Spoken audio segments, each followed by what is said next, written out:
صاحب آپ کی جانب آؤں گے، جس طرح سے حسن صاحب فرما رہے ہیں 2 روز قبل پہلے جو ہے وہ ضمانت کے لیے درخواست دائر کی جائے گی۔ مسلم لیگ نے یہ فیصلہ کیا ہے ایک ایسا مجرم جو آلریڈی اشتہاری نامزد کیا گیا ہو تو کن گراؤنڈ پر جو ہے انہیں ضمانت ملے گی قانونی طور پر؟ دیکھیے یہ 2 بڑے مختلف سوال ہیں۔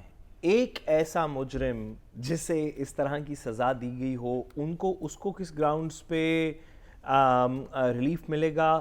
تو قانون کی تمام تر کوششوں کے باوجود اس طرح کے تقریباً کوئی گراؤنڈز نہیں آپ کو ملیں گے پاکستان کی جوڈیشل کی نظیروں میں جہاں پہ ایک مجرم کو سزا یافتہ مجرم کو اس طرح کا ریلیف دے دیا گیا ہو کہ پروٹیکٹیو بیل دے دی جائے۔ بٹ کیونکہ ہم یہاں پہ ایک مجرم کی بات نہیں کر رہے، ہم یہاں پہ نواز شریف صاحب کی بات کر رہے ہیں، تو میں آپ سے بصد احترام گزارش کروں گا جی یہ تو ان کی سب سے کم شان آپ نے بیان کی، اس سے تو وہ بہت زیادہ ہیں، ہمارے دلوں کے وزیر اعظم ہیں، تو ان پہ یہ قانون کی نظیریں نہیں لگتی۔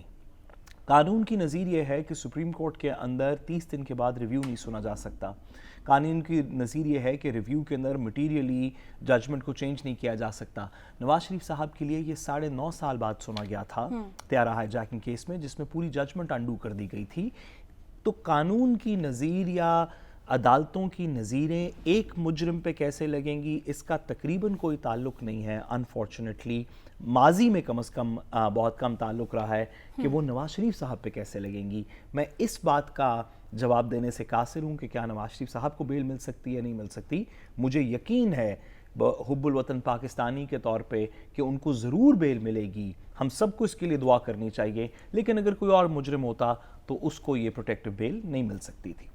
جی ٹھیک ہے، میں نواز شریف صاحب کی تعریف میں اپنے بھی چند الفاظ شامل کرتے ہوئے ایک گزارش کروں، یہ جو میں حسن صاحب کی جو بات تھی نا، میں اس سے تھوڑا سا اس کو پرنسپلی میں سمجھنے سے قاصر ہوں کہ کیا بات ہو رہی ہے۔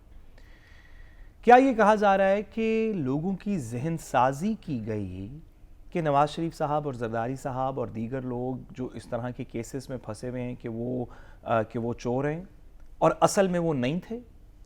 کیا یہ بات ہو رہی ہے کہ اصل مسئلہ یہ ہے کہ جو ذہن سازی ہوئی تھی اس ذہن سازی کو واپس کرنا؟ کیا آپ کا خیال ہے کہ میں یا پاکستان کے بہت سے لوگ، پاکستان کے 70% لوگ جو کہ کسی ذہن سازی کی وجہ سے دوسری طرف کھڑے ہیں، ان کا اپنا کوئی ذہن نہیں ہے؟ وہ پڑھ کے فیصلہ نہیں کرتے کہ یہ دستاویزات ہیں؟ نہیں سوری، اگر میرا جملہ پورا ہو جائے، جب میں کسی دستاویز کو دیکھتا ہوں تو میں اپنے ذہن سے نہیں سوچ سکتا کہ میرے خیال میں چوری ہوئی ہے یا نہیں ہوئی۔ کسی کاغذ کو دیکھتا ہوں، کسی تصویر کو، کسی ویڈیو کو، کسی کیس کو، کسی مقدمے کی فائل کو، جب میری ذہن سازی ہوگی تو مجھے بتایا جائے گا۔ اور اب مسئلہ یہ ہے کہ بیانیہ نہیں مل رہا تاکہ میری ذہن سازی کو انڈو کر دیا جائے۔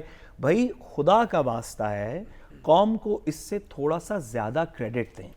لوگ بڑے ذہن ساز ہیں، لوگ بڑے عقل مند ہیں، آپ ان کو انفارمیشن بتائیں کہ صبح یہ ہوا، شام کو یہ ہوا، تو وہ اپنا ایک لاجیکل ایجوکیٹڈ فیصلہ خود کر لیں گے۔ یہ ذہن سازی کی بات نہیں، رسیدیں دینی پڑیں گی یہ بتانے کے لیے کہ پاناما میں کیا ہوا، ذہن سازی نہیں کی گئی کہ کرپشن۔ جہاں سے میں نے آغاز کیا، اگر آپ تھوڑا سا اس نقطے کو پک کریں، جو میں یہ بات کر رہا ہوں کہ 2013 سے لے کے پھر 18 میں اس کا کرپشن ہوئی یا نہیں، ذہن سازی نہیں ہوئی۔ آپ بات سنیں کہ جو پی ٹی آئی کے دور میں یا اس سے پہلے دور میں پاناما کے الزامات لگے، منی لانڈرنگ کے الزامات لگے، سنیں کرپشن کے الزامات لگے، اور جو ایویڈنس سامنے آئے احتساب عدالتوں میں ہے اور ہم خود رپورٹ کرتے رہے اور ڈاکومنٹ اویلیبل ہے، سنیں تو صحیح صاحب، تو وہ جو چیزیں سامنے آئی اس سے پھر جو عوام کا ذہن بن چکا ان ڈاکومنٹس کی بنیاد پر، ان کرپشن کے ایلیگیشنز خود کیا، یہ کسی کی ذہن سازی نہیں ہے۔ اب اس کے بعد یہ نواز شریف صاحب پاکستان آئیں گے تو میں یہ کہنا چاہ رہا ہوں کہ ان کو چیلنج تو ہے کہ یہ عوام سے کیسے اس کو کلیئرٹی دیں گے، کیسے بتائیں گے کہ ہم نے کرپشن نہیں کی، کیسے بتائیں گے کہ ہم نے منی لانڈرنگ نہیں کی، کیسے بتائیں گے کہ ہم نے وہ خاک روب تک کے اکاؤنٹس کھلوا کے پیسے ٹرانسفر نہیں کیے، چودھری شوگر مل کا کی، رمضان شوگر مل کا کی، زمینوں کے کیسز، پلاٹوں کے کیسز کیسے بتائیں گے؟ میں یہی تو بتا رہا ہوں کہ یہ چیلنجز ان کو ہے، ان کو ان کا سامنا کرنے کے بعد پھر جو ہے وہ بیانیے پر فوکس کرنا پڑے گا. آج بات کرنا کہ معاشی حالات بہتر ہو جائیں گے, وہ مریم نواز کا نہ بیان بھولیں کہ نواز شریف صاحب یہ چیلنجز پورے کریں, تو پھر ان کے بیان سمجھ میں آتی ہے کہ نواز شریف صاحب ملک کی ترقی کا ضامن ہے اور نوجوانوں کی ترقی اور ملک کو بحرانوں سے نکال سکتے ہیں نواز شریف صاحب. پھر مجھے وہ مریم نواز شریف صاحبہ کا آج جو بیان ہے وہ سمجھ میں آتا ہے. ضامن اس دنیا میں زندگی میں کون ہے نا, اس کے اوپر مریم نواز صاحبہ کو زیادہ اس طرح کی باتیں نہیں کرنی چاہیے. اس ملک کا, اس قوم کا, اس کے آنے والی نسلوں کے ضامن اللہ کا شکر ہے کہ نواز شریف صاحب سے بہت بلند ہے.